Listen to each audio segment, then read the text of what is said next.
Hi ಎಲ್ಲರಿಗೂ ನಮಸ್ಕಾರ. Welcome back to YouTube channel. ಇವತ್ತಿನ ಒಂದು ಕ್ಲಾಸ್ನಲ್ಲಿ ನಾವು ರೇಡಿಯೋ ಆಕ್ಟಿವಿಟಿಗೆ ಸಂಬಂಧಿಸಿದಂತೆ ನೋಡ್ತಾ ಹೋಗೋಣ.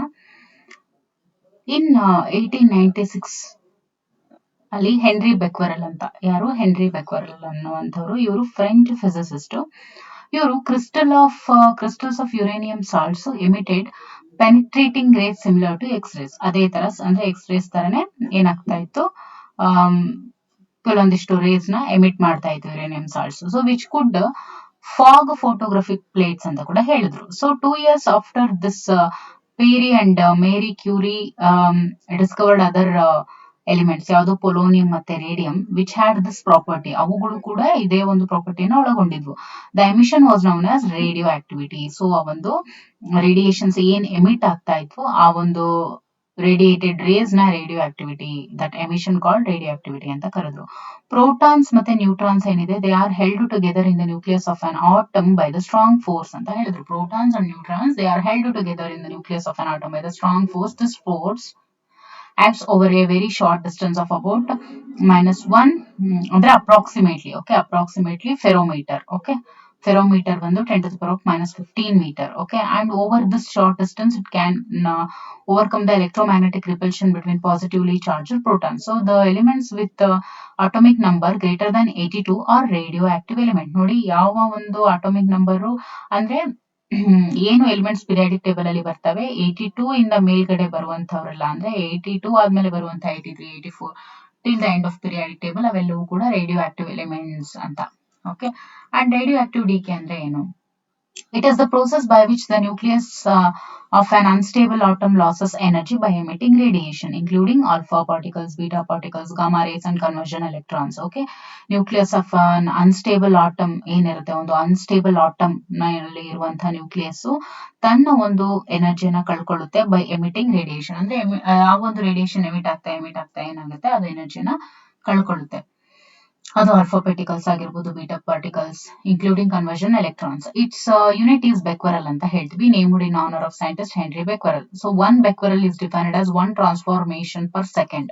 ನೋಡಿ, 1 ಬೆಕ್ವರಲ್ ನ 1 ಟ್ರಾನ್ಸ್ಫಾರ್ಮೇಶನ್ ಪರ್ ಸೆಕೆಂಡ್ ಅಂತ ಹೇಳಿ ಡಿನೋಟ್ ಮಾಡ್ತಾರೆ. ಇನ್ನು Einstein's mass energy relation, it states that universal proportionality factor between equivalent amounts of energy and mass is equal to the speed of light squared ಅಂತ ಹೇಳ್ತೀವಿ. ಅಂದ್ರೆ E is equal to mc square. So it is the relationship between mass, energy in the special theory of relativity of Albert Einstein. ಇಲ್ಲಿ E ಅನ್ನುವಂಥದ್ದು energy, and m is equal to mass, c ಅನ್ನುವಂಥದ್ದು speed of light, 3 into 10 to the power of 8 meter per second. ಯಾವುದು light. ಇನ್ನು fluorescence and phosphorescence. Fluorescence ಅಂತ ಅಂದ್ರೆ ಏನು? It is the emission of light by a substance that has absorbed light or other electromagnetic radiation.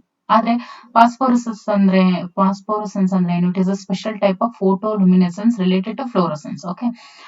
Fluorescens ಅಂತ ಹೇಳಿದ್ರೆ it is a form of photoluminescence. In most cases emitted light ಏನಾಗುತ್ತೆ, longer wavelength ಅನ್ನ ಒಳಗೊಂಡಿರುತ್ತೆ, ಹಾಗಾಗಿ ಅದಕ್ಕೆ energy ಕಮ್ಮಿ ಇರುತ್ತೆ absorbed radiation ಗಿನ್ನ. So the emitted radiation ಏನಾಗುತ್ತೆ, may also be of the same wavelength as the absorbed radiation, termed as resonance fluorescence ಅಂತ ಕರೀತಾರೆ. ಇನ್ನು ಫಾಸ್ಫೋರಸೆನ್ಸ್ ನ ನೋಡ್ದಂಗೆನೆ, ಸೊ ಇದು ಒಂದು ಸ್ಪೆಷಲ್ ಟೈಪ್ ಆಫ್ ಫೋಟೋಲುಮಿನೆಸೆನ್ಸ್ ಅಂತ ಹೇಳಿದ್ವಿ. It is also related to fluorescence. Unlike fluorescence, a phosphorescent material does not immediately re-emit the radiations it absorbs. ಅಂದ್ರೆ absorb ಮಾಡ್ಕೊಳ್ಳೋದನ್ನ ತಕ್ಷಣ ಇದು ಎಮಿಟ್ ಮಾಡೋದಿಲ್ಲ. Excitation of electrons to a higher state is accompanied with the change of spin state. Spin state change ಆದಂಗೆ higher state ಆಗ್ತಾ ಹೋಗುತ್ತೆ. And once in a different spin state, electrons cannot relax into the ground state quickly. ಯಾಕೆ ಅಂತ ಹೇಳಿದ್ರೆ, re-emission ಅನ್ನುವಂಥದ್ದು it involves quantum mechanically forbidden energy state transitions. ಅದಕ್ಕೋಸ್ಕರ. So ಇದಿಷ್ಟು ಏನಾಗಿತ್ತು, ರೇಡಿಯೋ ಆಕ್ಟಿವಿಟಿ ಬಗ್ಗೆ ನೋಡಿದ್ವಿ. ಇನ್ನು ಮುಂದೆ ಒಂದು ಬಂದ್ಬಿಟ್ಟು ಗಾಡ್ ಪಾರ್ಟಿಕಲ್ ಅಂತ ಹೇಳ್ತೀವಿ. ಇದನ್ನ ಗಾಡ್ ಪಾರ್ಟಿಕಲ್ ಅನ್ನ H0 ಅಂತ ಹೇಳಿ ಈ ರೀತಿ ಡಿನೋಟ್ ಮಾಡುವಂಥದ್ದು. ನೋಡಿ, ಅದನ್ನ ಈ ಗಾಡ್ ಪಾರ್ಟಿಕಲ್ ಅಂತ ಕೂಡ ಕರೀತಾರೆ, ಹಿಗ್ಸ್ ಬೋಸನ್ ಅಂತ ಕೂಡ ಕರೀತಾರೆ, ಹಿಗ್ಸ್ ಪಾರ್ಟಿಕಲ್ ಅಂತ ಕರೀತಾರೆ, ಮತ್ತೆ ಗಾಡ್ ಪಾರ್ಟಿಕಲ್ ಅಂತ ಕರೀತಾರೆ. Higgs boson, Higgs particle, god particle.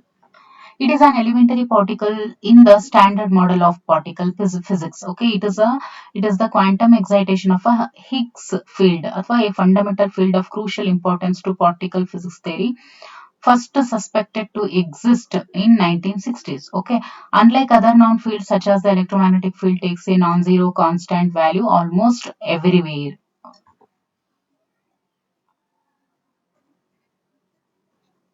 ಇನ್ನು ಹಿಗ್ಸ್ ಬೋಸನ್ ಅಥವಾ ಹಿಗ್ಸ್ ಪಾರ್ಟಿಕಲ್ ಅನ್ನುವಂಥದ್ದು it is an elementary particle ಅಂತ ಹೇಳ್ತೀವಿ. Initially theorised in 1964, tentatively confirm to exist in ಯಾವಾಗ ಕನ್ಫರ್ಮ್ ಮಾಡಿದ್ರು 2013, 14th March 2013 ಅಲ್ಲಿ. It is named after Peter Higgs, ಅದಕ್ಕೋಸ್ಕರ Higgs boson Higgs particle ಅಂತ ಕರೀತಾರೆ.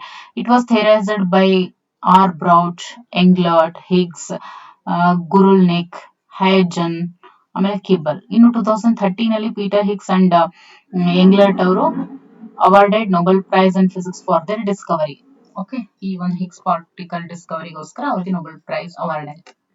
ಸೊ ಇದಿಷ್ಟು ಗಾಡ್ಸ್ ಪಾರ್ಟಿಕಲ್ ಅಥವಾ ಹಿಗ್ಸ್ ಪಾರ್ಟಿಕಲ್. ಅಂಡ್ ದೆನ್ ರೇಡಿಯೋ ಆಕ್ಟಿವಿಟಿಗೆ ರಿಲೇಟೆಡ್ ಆಗಿ radioactivity, Einstein's mass energy relation, fluorescence ಮತ್ತೆ ಫಾಸ್ಫೋರಸೆನ್ಸ್, ಅದಾದ್ಮೇಲೆ ಗಾಡ್ಸ್ ಪಾರ್ಟಿಕಲ್.